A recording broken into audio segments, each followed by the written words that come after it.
রামচন্দ্রপুর নামক একটা গ্রামে বীরাইয়া নামের একজন লোক বসবাস করতেন। তিনি ছিলেন পেশায় একজন রিক্সা চালক। বীরাইয়া ছিল দুর্গামায়ের ভক্ত। বীরাইয়ার স্ত্রী কল্পনা অনেক বছর ধরেই অসুখে ভুগছিলেন। তার গোটা শরীর প্যারালাইসের মতো হয়ে গেছিল। হাত পা নাড়াতে পারতেন না, উঠতে পারতেন না। সেই জন্য বাড়ির সমস্ত কাজ বীরাইয়াকেই করতে হতো। আরে কল্পনা, আলুর পরোটা তৈরি করেছি, তুমি খেতে পছন্দ করো না? চলো কল্পনা, আমি তোমাকে খাইয়ে দিই। এই কথা বলে বীরাইয়া নিজের হাত দিয়ে কল্পনার মুখে খাবার তুলে খাইয়ে দিতে লাগলো। খাবার খেতে খেতে কল্পনার চোখ থেকে জল বেরিয়ে এলো। আরে কল্পনা, তুমি আবার কাঁদছো কেন? তোমার তো শরীর ভালো নেই, কাঁদলে তো আরও শরীর খারাপ করবে। আমি কাঁদবো না তো কি করব বলো? তোমাকে দেখে আমার খুব কষ্ট হচ্ছে। তুমি সারাদিন বাইরে কঠোর পরিশ্রম করো, ক্লান্ত হয়ে বাড়ি ফেরো, তারপরে বাড়িতে এসে আমাকে রান্না করে খাওয়াচ্ছ। বাড়ির সব কাজকর্ম তুমি নিজেই করছো, আমি কিছুই করতে পারি না। তোমাকে এমন অবস্থায় দেখে আমার খুব খারাপ লাগে। আরে কল্পনা, তুমি এইরকম চিন্তা করছো কেন? আমার বাড়ির কাজ করতে কোনো অসুবিধা হচ্ছে না। দেখো কল্পনা, তুমি তো এখন অসুস্থ, তাই না? তোমার সেবা করতে আমার খুবই ভালো লাগে। দেখো কল্পনা, তুমি শুধু শুধু বেকার চিন্তা করছো। তোমার শরীর খারাপ চিন্তা করাটা ভালো না, আরও শরীর খারাপ করবে। দেখো প্লিজ কেঁদো না। তুমি যদি এইভাবে কাঁদো আমারও তো খারাপ লাগবে। তুমি কি চাও আমি কেঁদে ফেলি? এইভাবে বীরাইয়া বুঝিয়ে সুঝিয়ে তার স্ত্রী কল্পনাকে খাবার খাওয়ালো। বীরাইয়া বাড়ির সমস্ত কাজ শেষ করে রিক্সা নিয়ে বাইরে বেরোলো রোজগারের সন্ধানে। সে সারাদিন কঠোর পরিশ্রম করে রিক্সা চালিয়ে কিছু টাকা উপার্জন করত। সারাদিন পরিশ্রম করে যা টাকা উপার্জন করত তার স্ত্রীর চিকিৎসাতেই চলে যেত। কিন্তু এত কিছুর পরেও তার স্ত্রী কল্পনার শরীরের মধ্যে কোনো পরিবর্তন এলো না। একদিন বীরাইয়া তার রিক্সাতে বসে এইভাবে তিনি চিন্তা করতে লাগলেন। কল্পনার অসুখটা প্রায় দেখতে দেখতে 10 বছর কেটে গেল। এত ডাক্তারকে দেখিয়েছি, এত টাকা খরচা করেছি, কোনো ডাক্তার ভালো করতে পারছে না। এত বড় শহরে কি একটাও ভালো ডাক্তার নেই? হে দুর্গামা, আমাকে অন্তত একটা ভালো ডাক্তারের সাথে পরিচয় করিয়ে দাও, যাতে করে আমার স্ত্রীকে নিয়ে সুস্থভাবে থাকতে পারি। বীরাইয়া এইভাবে তার রিক্সাতে বসে তার স্ত্রীর ব্যাপারে চিন্তা করতে লাগলো। তখনই ডাক্তারের কস্টিউম পরে একজন ভদ্রলোক বীরাইয়ার কাছে এসে উপস্থিত হলো। আরে দাদা, আমার গাড়িটা খারাপ হয়ে গেছে, আমাকে এখনই হাসপাতালে গিয়ে অপারেশন করতে হবে। আমাকে যত তাড়াতাড়ি সম্ভব ওই সরকারি হাসপাতালে নিয়ে চলো। আরে হ্যাঁ বাবু, আপনি রিক্সাতে বসুন। বীরাইয়া ডাক্তারবাবুকে রিক্সাতে বসালো আর হাসপাতালে নিয়ে যেতে লাগলো। আচ্ছা স্যার, আপনি এত বড় সার্জন, তার সত্ত্বেও আপনি এই সরকারি হাসপাতালে কেন? আরে দাদা, আমি একটা অনেক বড় হাসপাতালে কাজ করি। আমি কখনো কখনো এই সরকারি হাসপাতালে অপারেশন করাতে আসি আর সমস্ত কাজ ফ্রিতে করি। আজকে হঠাৎ করে আমার রাস্তাতে গাড়ি খারাপ হয়ে গেছে, সেই জন্য তোমার রিক্সাতে উঠেছি। এই কথা বলে বীরাইয়া খুব তাড়াহুড়ো করে রিক্সা চালিয়ে তাকে হাসপাতাল অবধি পৌঁছে দিল। ডাক্তারবাবু রিক্সা থেকে নেবেই হাসপাতালের দিকে দৌড়াতে লাগলো। ডক্টরবাবু বীরাইয়াকে তার ভাড়া পর্যন্ত দিল না। বীরাইয়া সারাদিন ওখানে দাঁড়িয়ে রইল, ওই ডক্টরবাবুর অপেক্ষা করতে রইল। ওই ডক্টর যে সকালবেলা হাসপাতালের ভেতরে ঢুকেছিল, সে রাতের বেলা বাইরে বেরিয়ে এলো। বীরাইয়া তখনও তার জন্য অপেক্ষা করছিল। ডক্টরবাবু যখন দেখল যে ওই লোকটা এখনও তার জন্য বাইরে দাঁড়িয়ে আছে, আরে তুমি কি পাগল নাকি? তুমি সেই সকাল থেকে এখানে দাঁড়িয়ে আছো? আরে আমি তাড়াহুড়োর মধ্যে তোমাকে টাকা দিতে ভুলে গেছি, আমি কি টাকা দেব না? তুমি তো বাকি সমস্ত যাত্রীদেরকে নিয়ে যেতে পারতে, তোমার তো সারাদিন বরবাদ হয়ে গেল। এই নাও, তোমার টাকাটা রাখো। ডক্টরবাবু, আপনার ভাড়ার জন্য আমি এখানে অপেক্ষা করছি না, আমি আপনাকে একটা গুরুত্বপূর্ণ কথা বলতে চাই। কি গুরুত্বপূর্ণ কথা? এমন কি কথা যেটা আমাকে বলতে চাও? ডক্টরবাবু, আমার স্ত্রী 10 বছর ধরে বিছানায় শয্যাশয়ী। সে বিছানা থেকে উঠতে পারে না, নড়তে পারে না, আপনি বলতে পারেন প্যারালাইস টাইপের হয়ে গেছে। আমি আমাদের গ্রামের অনেক ডাক্তারকে দেখিয়েছি, অনেক টাকা খরচা হয়েছে, কোনো ডাক্তারই কিছুই করতে পারেনি। আপনি এত বড় ডক্টর হয়ে সরকারি হাসপাতালে ফ্রিতে চিকিৎসা করান। আপনার মতো এত বড় সার্জন, আপনি ফ্রিতে চিকিৎসা করাচ্ছেন। আপনাকে দেখেই বুঝেছি আপনি খুবই ভালো মানুষ। দয়া করে স্যার আমার স্ত্রীকে একবার দেখবেন। বীরাইয়া যখন এই কথা বলল, তখন ডাক্তার মনে মনে সিদ্ধান্ত নিল, ঠিক আছে, তার স্ত্রীর চিকিৎসা সে করবে। বীরাইয়া সেই দিন রাতে ডক্টরবাবুকে রিক্সায় করে বসিয়ে তার বাড়িতে নিয়ে গেল। ডক্টরবাবু তার স্ত্রীর সমস্ত দিক থেকে চেক আপ করে বলল, দেখুন, আপনার স্ত্রীর হাত পা আবারও কাজ করবে, তার জন্য কিন্তু একটা অপারেশনের দরকার। আগে আমি কিছুদিন ওনার চিকিৎসা ফ্রিতে করব, আমি কিছু ওষুধ লিখে দেব, সময় মতো খাওয়াবেন। যদি ওষুধে সেরে যায় তো ভালো, না হলে একটা অপারেশন করাতেই হবে। আর আপনার স্ত্রীর অপারেশন করাতে অনেক টাকা খরচা হবে। আমি হয়তো টাকা নেব না, কিন্তু আমার সাথে আরও 3 জন ডক্টর থাকবে, তাদেরকে তো টাকা দিতেই হবে। আমি আমার দিক থেকে ম্যানেজ করে নেব। ডাক্তারবাবু, আপনার যেটা ভালো মনে হয় সেটাই করুন। দেখুন, আমি প্রতিদিন আপনার বাড়িতে এসে আপনার স্ত্রীর চিকিৎসা ফ্রিতে করব, কিন্তু আপনার স্ত্রীর অপারেশনের জন্য প্রায় 1 লাখ টাকা খরচা হতে পারে। এই কথা বলে ডাক্তারবাবু কিছু ওষুধ লিখে দিল, তারপর সে ওখান থেকে চলে গেল। বীরাইয়া মনে মনে চিন্তা করলো, যত কষ্টই হোক সে 1 লাখ টাকা যে করেই হোক জোগাড় করবে। পরের দিন থেকেই বীরাইয়া 1 লাখ টাকা জোগাড় করার জন্য কঠোর পরিশ্রম করতে লাগলো। সারা দিন রাত রিক্সা চালাতে লাগলো। বীরাইয়া প্রতিদিন ডক্টরবাবুকে স্টেশন থেকে বাড়ি পর্যন্ত নিয়ে আসত। ডাক্তারবাবু নিয়ম করে কল্পনার চেক আপ করত, তারপর ডক্টরবাবুকে আবার স্টেশন পর্যন্ত ছেড়ে আসত। আচ্ছা, ডাক্তার যে বাড়িতে এসে আমার চিকিৎসা করে অনেক টাকা তো নেয় বলো? আরে না কল্পনা, ডাক্তারবাবু তোমার চিকিৎসার জন্য 1 টাকাও নেবে না বলেছে, শুধু তোমার অপারেশনের জন্য 1 লাখ টাকা খরচা হবে। 1 লক্ষ টাকা তুমি কোথায় থেকে পাবে? এত টাকা তো আমাদের কাছে নেই গো। আরে হ্যাঁ কল্পনা, দুর্গামা আমাদের সাথে আছে, সে কোনো না কোনো রাস্তা অবশ্যই আমাদেরকে দেখাবে। এইভাবে বীরাইয়া সব কিছু দুর্গামায়ের উপরে ছেড়ে দিল আর নিজের রিক্সা চালানোর কাজ চালিয়ে গেল। এইভাবে বেশ কিছু মাস কেটে গেল। অবশেষে চলে এলো বর্ষাকাল। কয়েকদিনের নিম্নচাপের কারণে সমস্ত নদী নালা ডুবে গেল। গ্রামেতে বন্যার পরিস্থিতি এলো। অফিস, কলেজ, স্কুল সমস্ত সরকারি দপ্তর থেকে ছুটি ঘোষিত করা হলো। বীরাইয়া খুবই চিন্তায় পড়ে গেল যে সে কীভাবে টাকা জোগাড় করবে। এই বৃষ্টি, তার সাথে বন্যা, যার জন্য সমস্ত স্কুল, কলেজ, অফিস সব কিছু বন্ধ হয়ে গেছে। সকাল থেকে এখানে চুপচাপ বসে আছি, একটাও যাত্রী নেই, একটাও টাকা সকাল থেকে উপার্জন হয়নি। এইভাবে তো প্রায় 1 সপ্তাহ কেটে গেল। বাড়িতে খাবার মতো চাল ডালও নেই। 1 লাখ টাকা জোগাড় করবো চিন্তা করছি, এখনও পর্যন্ত 1000 টাকাও জমে নেই। 1 লাখ টাকা জোগাড় করে কিভাবে চিকিৎসা করব? দুর্গামাই আমাদেরকে একমাত্র বাঁচাতে পারে। এইভাবে বীরাইয়া দেবী দুর্গামায়ের কাছে প্রার্থনা করতে লাগলো। তখনই একজন মহিলা বীরাইয়ার কাছে এসে উপস্থিত হলো। ওই মহিলাটা দেখতে খুবই সুন্দরী এবং খুবই সুশ্রী ছিল। শুনুন দাদা, আমি কিন্তু রামাপুরে যাব। আপনার যত টাকা লাগে আমি দেব, কিন্তু দয়া করে আমাকে তাড়াতাড়ি সেখানে পৌঁছে দিতে হবে। দেখুন, এত বৃষ্টিতে তো রামাপুর যাওয়া খুবই কষ্টকর। ঠিক আছে, আমার যতই কষ্ট হোক, আপনি রিক্সাতে সাবধানের সাথে বসুন, আমি আপনাকে নিয়ে যাব। এই কথা বলে বীরাইয়া ওই মহিলাকে রিক্সাতে বসিয়ে তাকে রামাপুরের উদ্দেশ্যে নিয়ে যেতে লাগলো। তখন আবারও বৃষ্টি শুরু হয়ে গেল। তারপর বীরাইয়া রিক্সার পর্দা টেনে রিক্সাটাকে ঢেকে ফেলল, যাতে যাত্রীর গায়ে কোনোরকম কোনো জলের ছিটা না পড়ে। কিন্তু রিক্সা চালক বীরাইয়া সম্পূর্ণরূপে বৃষ্টির জলে ভিজে যাওয়া হয়ে গেল। আরে দাদা, এইটা কি? আমি তো রিক্সার ভেতরে রয়েছি, ভিজছি না, কিন্তু আপনি তো পুরো ভিজে যাচ্ছেন, শরীর খারাপ করবে তো। আরে না ম্যাডাম, আমার কোনো অসুবিধা হচ্ছে না, আপনাদেরকে ভিজতে দেব না, আপনারা তো আমার যাত্রী, আপনাদের দায়িত্ব আমার। বীরাইয়া ওই মহিলাকে রামাপুরের উদ্দেশ্যে নিয়ে যেতে লাগলো। কিছুক্ষণের মধ্যেই রিক্সা অনেক বেশি ভারী হয়ে গেল। বীরাইয়া যতই প্যাডেল মারছে, রিক্সা কিন্তু 1 পাও এগোলো না। বীরাইয়া তার সমস্ত শক্তি দিয়ে রিক্সাকে টানতে লাগলো, কিন্তু রিক্সা একটু নড়ছিল না। তখন বীরাইয়া কিছু একটা চিন্তা করে পিছনে ঘুরিয়ে তাকিয়ে দেখল। তখনই সে দেখল যে তার রিক্সাতে দেবী দুর্গামা বসে আছে। দুর্গামাকে তার রিক্সাতে দেখে বীরাইয়া তো আশ্চর্য হয়ে গেল। আরে দেবী দুর্গামা, আপনি? আমি স্বপ্নে তো কল্পনা করতে পারিনি যে আপনার কোনোদিন দর্শন পাবো। মা দেবী, আপনি আমাদের ওপরে দয়া করতে এসেছেন, তাই না? হ্যাঁ বীরাইয়া, আমি তো তোমার উপরে দয়া দেখানোর জন্যই তোমার রিক্সাতে উঠেছিলাম। তুমি তো এত বছর ধরে আমাকে বিশ্বাস করে চলেছ, তোমার এই বিশ্বাস আমি কি করে ভাঙতে পারি বলো? আমি কোনোদিনই আমার ভক্তের সাথে অন্যায় করতে পারি না। আমি জানি তুমি তোমার স্ত্রীর স্বাস্থ্য ভালো করার জন্য কঠোর পরিশ্রম করছো, যাতে বেশি টাকা উপার্জন করতে পারো। তুমি আর চিন্তা করো না, এই সোনার মোহরগুলো রাখো, তোমার স্ত্রীকে ঠিক করো। তো দেবী দুর্গামা সোনার কয়েন দিয়ে ভরা একটা মাটির কলসি বীরাইয়াকে দিল। তারপর দেবীমা বীরাইয়াকে আশীর্বাদ করলো, তারপর ওখান থেকে অদৃশ্য হয়ে গেল। তারপর বীরাইয়া বাড়িতে গিয়ে সেই সোনার কয়েন বিক্রি করে তার স্ত্রীর ভালো হাসপাতালে চিকিৎসা করালো। তার স্ত্রীর চিকিৎসা করার পরেও বীরাইয়ার কাছে যা টাকা বেঁচেছিল সেই টাকা দিয়ে সমস্ত গরিব মানুষের জন্য একটা বিশাল বড় হাসপাতাল খুলল।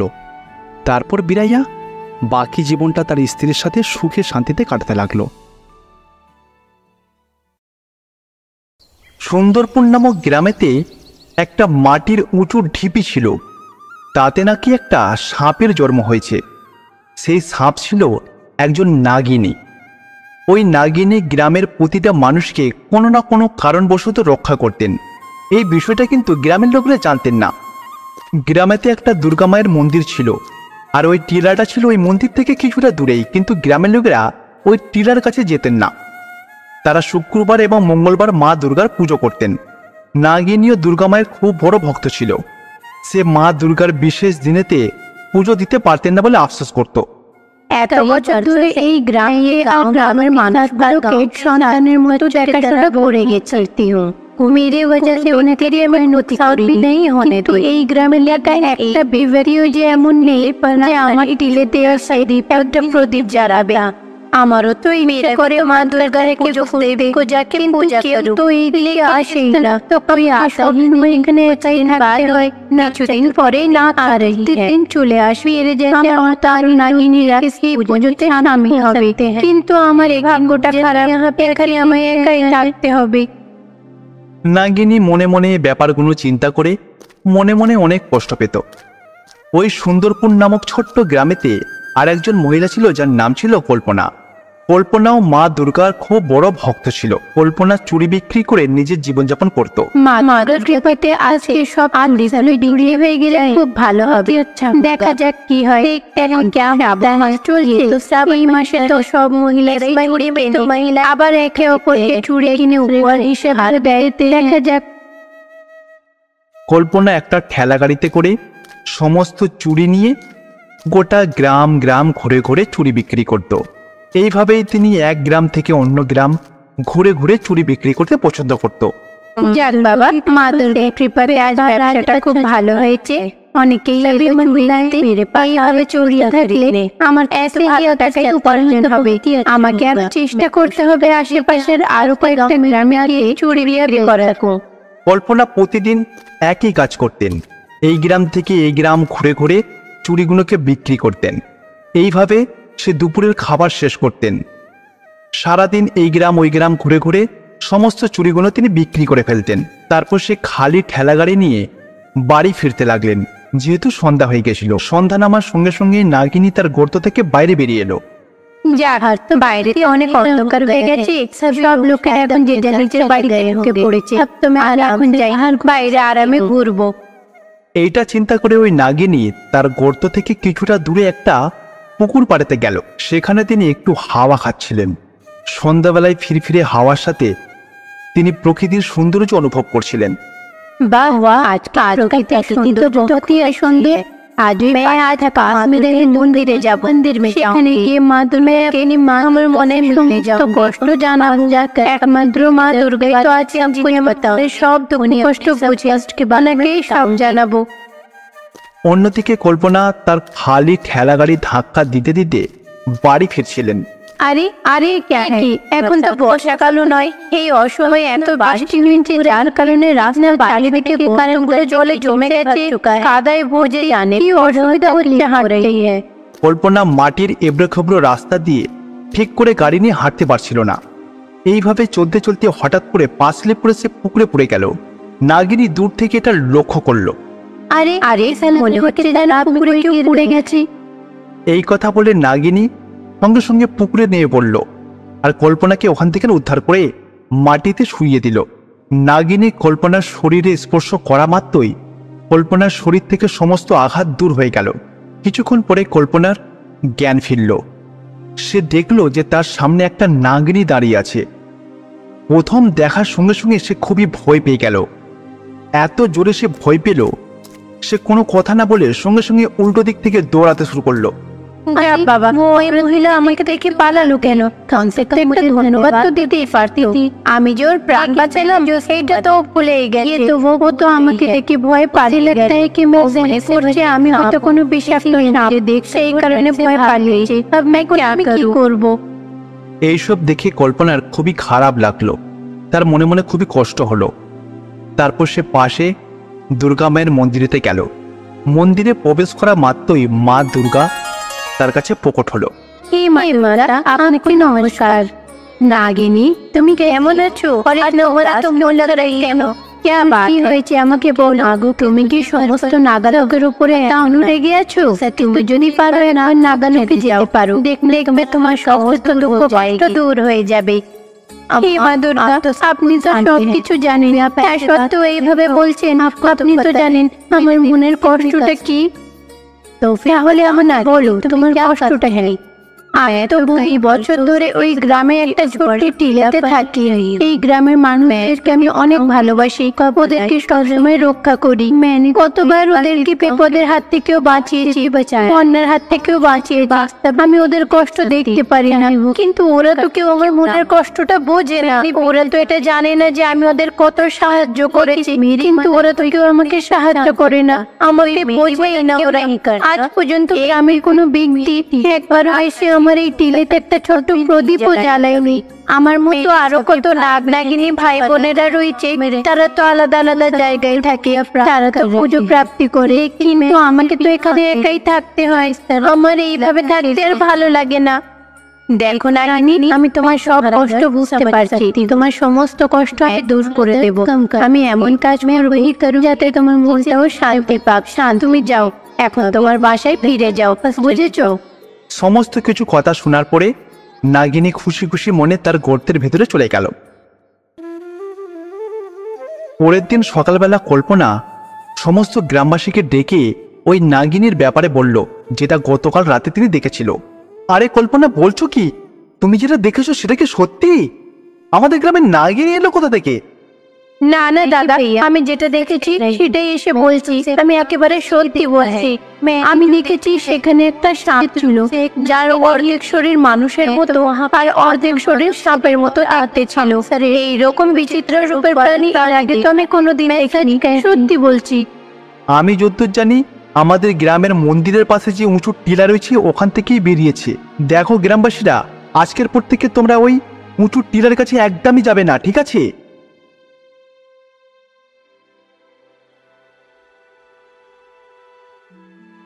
এইভাবে যদি চলতে থাকে তাহলে নাগ দেবতাদের উপর এত লোকেদের বিশ্বাসী উঠে যাবেন না। এই সব কিছু দেখলে নাগিনীও খুব নাগ ভাবে।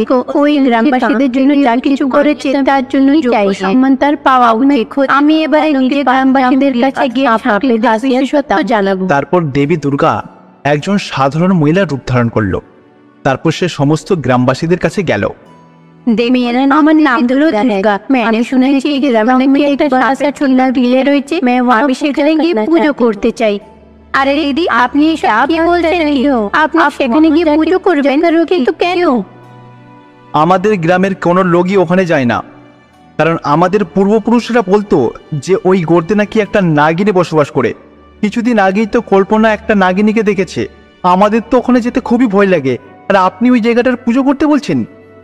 আরে তোমরা কি জানো যে আজকে নাগ চতুর্থী, নাগ নাগিনীদের নাগ আজকে দিন যেখানে নাগিনীদের নীলে আস সেখানে পুজো করে দেওয়া হয়।